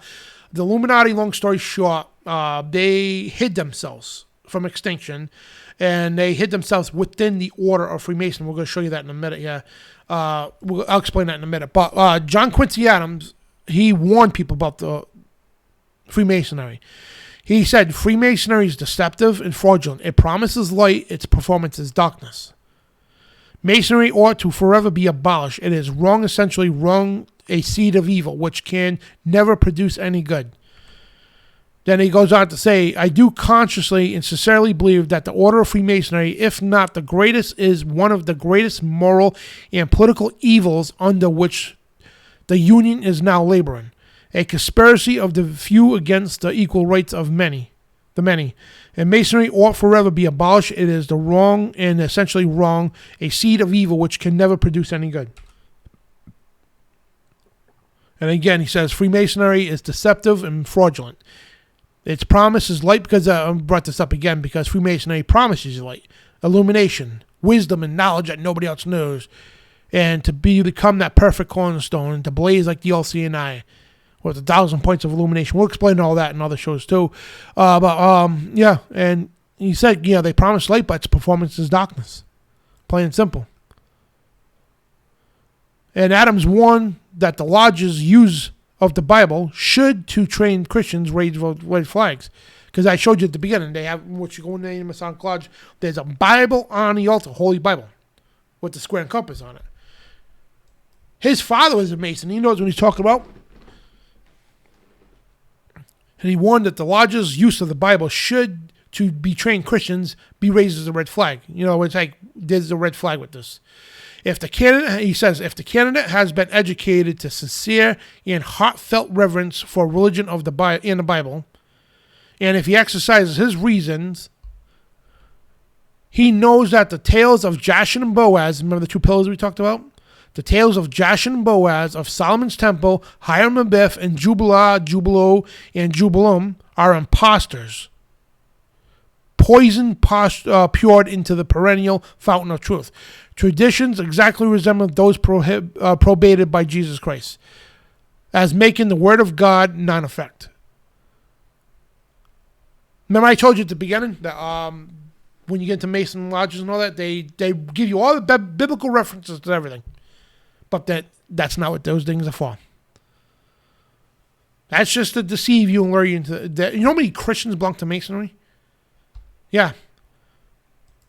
That's just to draw good men into the occult. That's all that it's about. And it's the reason why it's a blue lodge and it separates from the red lodge.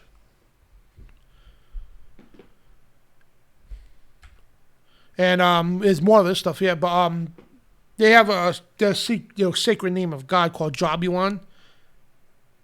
It's short for Jehovah, Baal, remember Baal, the Baal worship, and On, the ancient city of the sun. Yeah, Jabulon. I think it's a 9th degree. Don't mistake. I got it in my studies, yeah. But what they do is the elders of the lodge, you got to go through this ritual. And they open this chest with a key to reveal to you the true name of God, they say, right? And so they open it up, and you got to look into the thing, and you got to take this piece of paper, and on it is written Jabulon, short for Jehovah, Baal, and the city, the deity of the ancient city of the sun, all in as one God. Then you put the paper back in there, and you're not supposed to tell anybody. We're gonna cover that in the next show probably. But there's a book here, and I encourage people, please get this book. This is one of the best books there.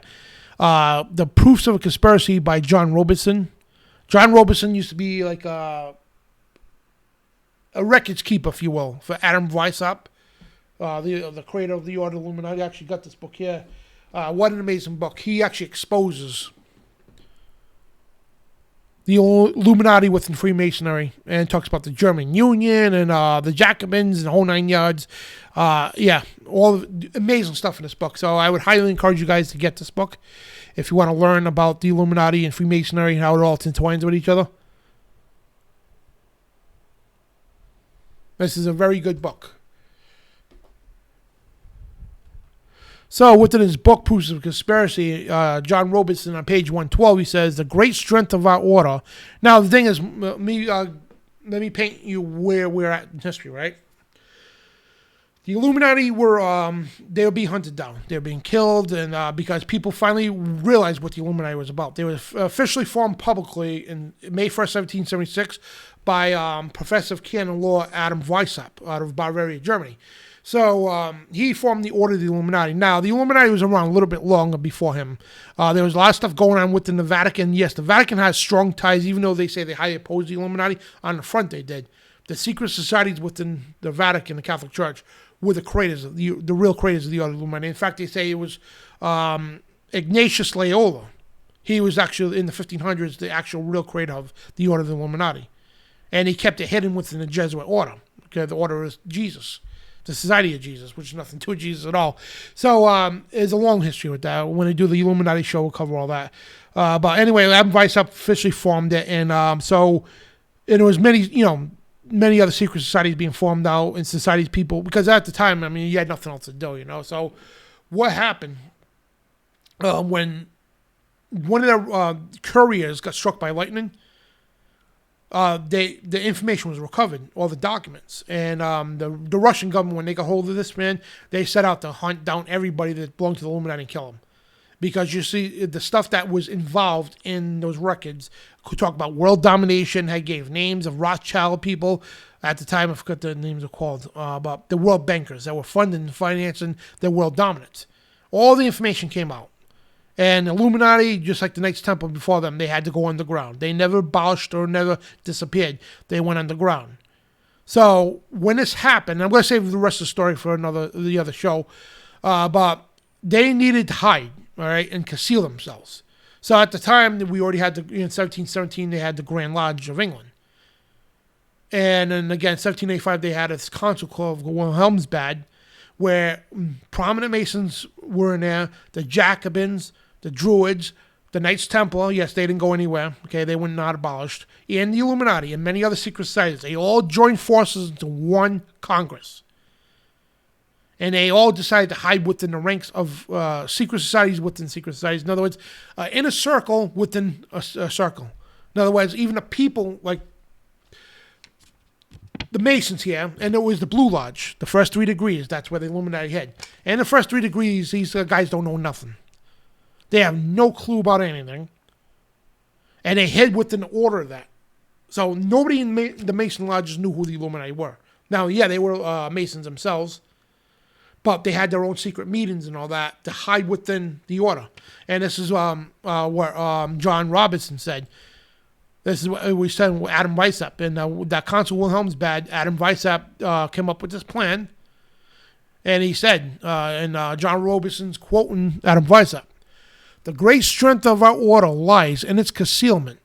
Let it never appear in any place in its own name, but always covered by another name. In another occupation. So none is fitter than the 3 lower degrees of Freemasonry." That's the first 3 degrees, the Blue Lodge.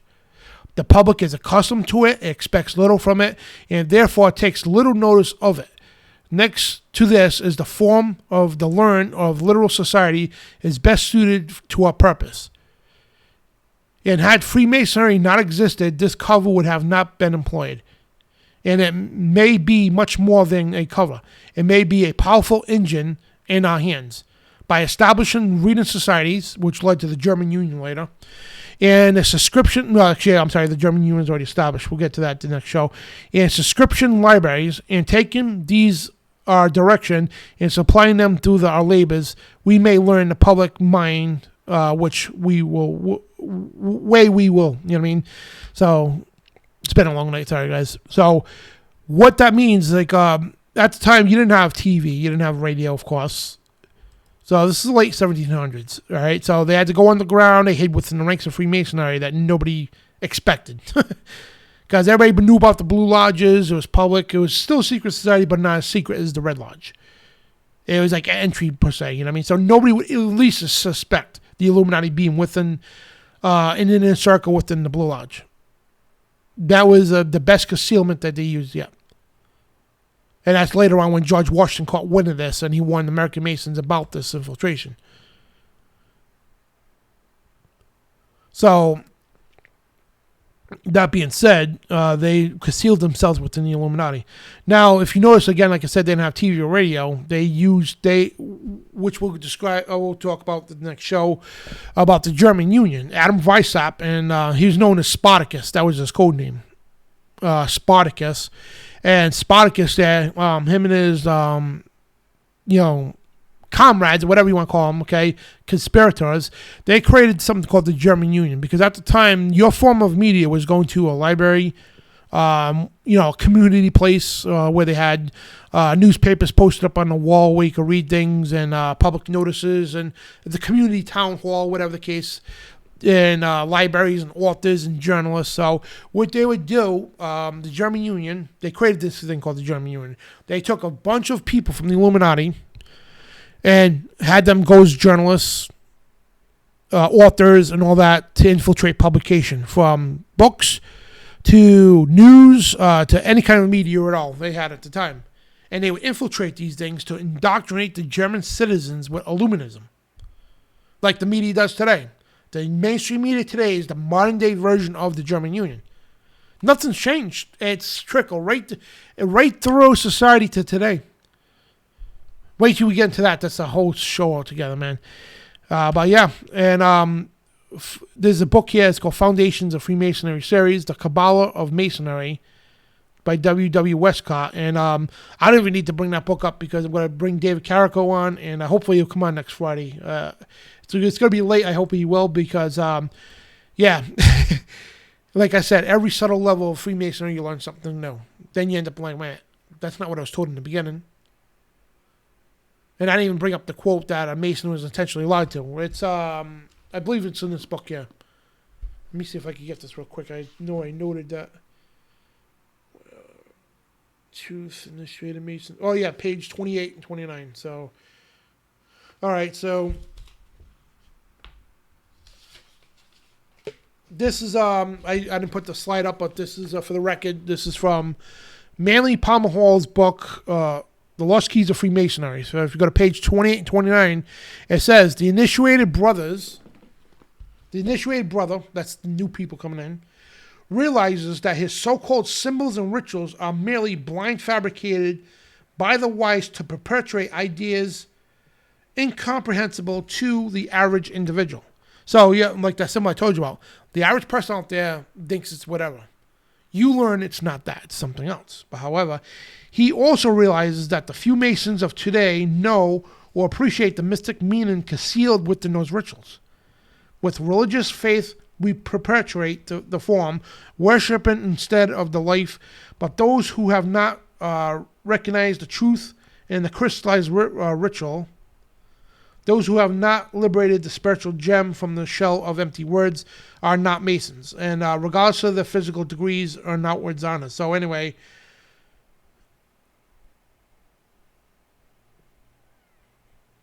I'll put it with he intentionally lied to. So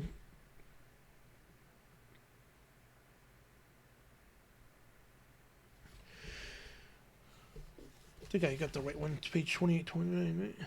Initiated Masons are lied to. It's page 28.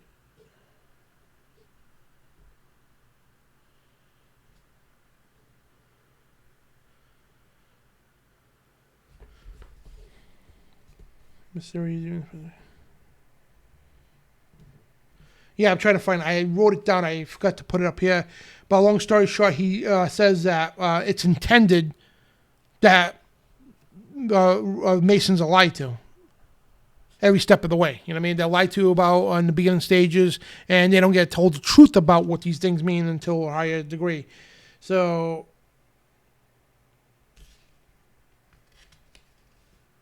let me see if I can pull that. Because I like to show the proof. You know what I mean? It's in this book. I can promise you that.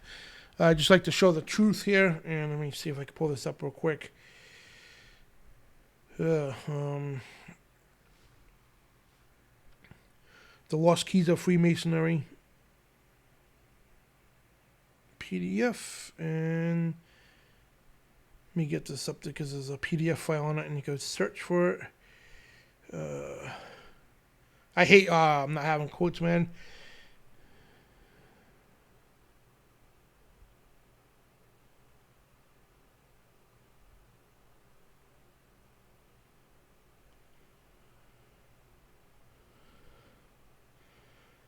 Yeah, it's crazy, man, and they openly say this stuff, and I'll have to get the quote for the next show because there's so many other quotes I had running through my head that just try to dig these things up. But yeah, I promise you it's in there, and the Masons are intentionally lied to, plain and simple. You know what I mean? And I think that's what I just read too, if I read it right. There's just so many of these quotes, guys, and I apologize. The reason why I want to try and find it because in case of skeptics, oh yeah, you're making it up, you know.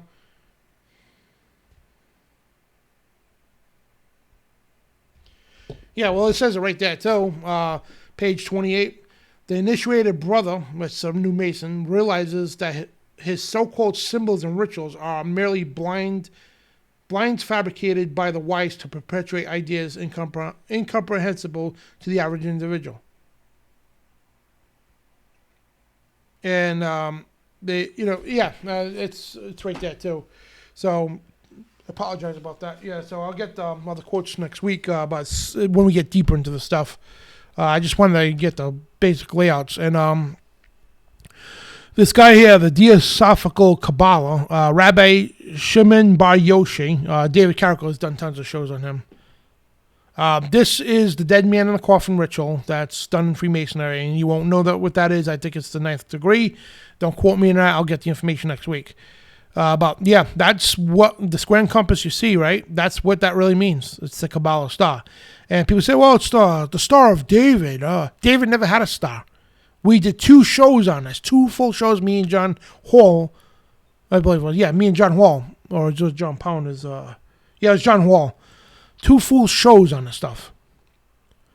There was never no such thing as a Star of David. The Book of Amos even says it. David never bore a star. That's the star of Raphaim, which is the Cabala star. Moloch, and that's what the Book of Amos says too.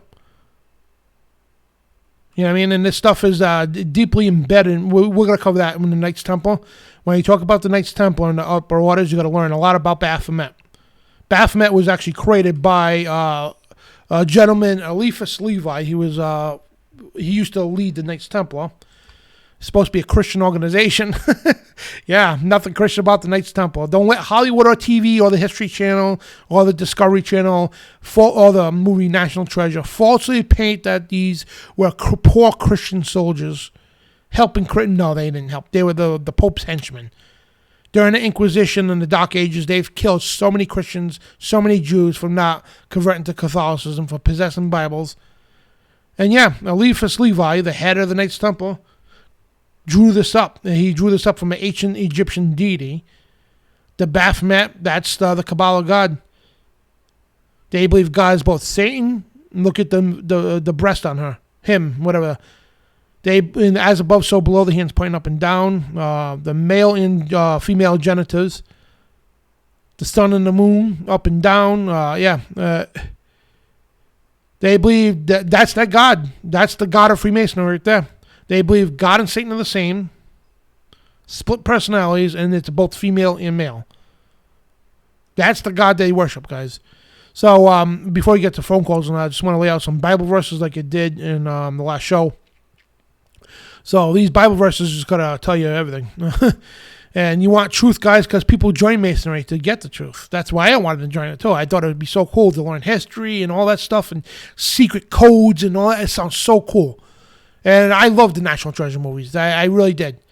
And that's where it actually inspired me to join Freemasonry. And that was the intent of making those movies, because the membership of Freemasonry was on a rapid decline.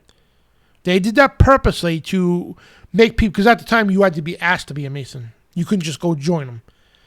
You had to know somebody. They had to ask you. It wasn't something you could just go join. Now they are doing a program called Ask a Freemason, where you could actually ask to, and they'll invite you to the lodge and everything, and of course give you all the snowball information. But yeah, if you want truth, the whole time when I realized I was looking for the truth, it was right here. The Holy Bible, of us reading it through the inspiration of God, not through a church, not through a secret society, not through some pedophile priest, not through some false prophet 700 Club guy, or some idiot on a televangelist. Reading it yourself. All you do is, I suggest all the time, just get right with God, confess your sins, ask for the Holy Spirit to come in. You'll write, because it's nobody can write nobody can write the Word of God on your heart unless it's the Holy Spirit. That's the only thing that could do that. Not a church, not a university, not a secret society. And John in 17:70 says, "Sanctify them. The truth, your word is truth. And you shall know the truth, and the truth will make you free." John 8:32. And it's not the truth which Freemasonry promises. It's the truth through the Bible. And Jesus, and how they preach universal religion. There's many ways to heaven. That's what they say. We all serve the same God. No, we don't. Because Jesus says, "I am the only way. I am the truth, the light, and no one comes to the Father except through me." Not the universal garbage crap. And John 16:13 and 14 says, "How about when the Spirit of truth is come and will guide you all truth? For he shall not speak of himself, but whoever he shall hear, that shall he speak, and he will show you the things to come. He shall glorify me, he shall receive of me, and shall show you unto you." So Matthew 10:26 and 27 says, "Fear them not therefore, for there is nothing covered that shall not be revealed and hid, and that shall not be known what I tell you in darkness, that speak ye in light, and what ye hear in the ear, that preach ye upon the house steps." So, long story short with that, it's like, here, anything of the darkness is going to be brought out to the light. All truth will be revealed. That's when it started the slides all over again. So we're done with this presentation for today, and there was so much more. I just had to cut. I'm like, yeah, I got to cut this because, wow, what a rabbit hole Freemasonry is in, and respectfully, because it's thousands of years old, literally. The master builders, the ancient days, back from the days of Babylon, and Masonry had different names through the centuries. The master builders. Yeah, the Order of the Snake. So many different orders over the years and centuries. And in the 1700s, it became the Grand Lodge and formed to which today is called Freemasonry. And within Freemasonry is so many sects, cults, and it's crazy. I'm glad we got through this, and I hope, I pray that it made sense to you guys, because I know there's a lot of information, and it looked like it was all over, and it is all over the place. Because with this stuff, you can't. It's impossible to present it in a perfect way. You know what I mean? Even the top experts will tell you that. You know what I mean? It's impossible because there's so much stuff, man. We didn't even get to the other stuff, the little things they use. The ceremonial purposes with the gloves. And, oh, man, it's so entrenched. So much entrenched. All right, guys. I love you all. God bless. Shalom. And until Monday. Tonight, the Midnight Ride at 11 p.m. Eastern. So, Shabbat Shalom, everybody. God bless. And you are the resistance.